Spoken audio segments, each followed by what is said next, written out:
வணக்கம். செய்திகள் வாசிப்பது உங்கள் வினோதினி.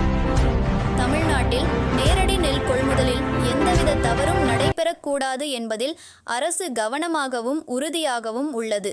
நேரடி நெல் கொள்முதல் நிலையங்களில் குவிண்டாலுக்கு 60 ரூபாய் வரை விவசாயிகளிடம் கட்டாயமாக லஞ்சம் வசூலிக்கப்படுகிறது என்ற குற்றச்சாட்டும் தொடர்கிறது.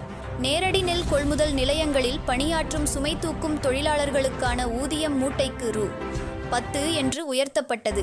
இது தொழிலாளர்கள் மத்தியில் வரவேற்பை பெற்றுள்ளது.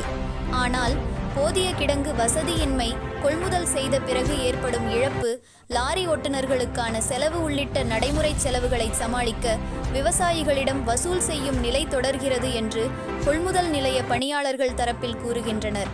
குறிப்பாக கொள்முதல் நிலையங்களில் பணியாற்றும் பட்டியல் எழுத்தர், பிசி, உதவியாளர், இரவு காவலர் ஆகியோருக்கு உரிய ஊதியம் கொடுக்கப்படவில்லை.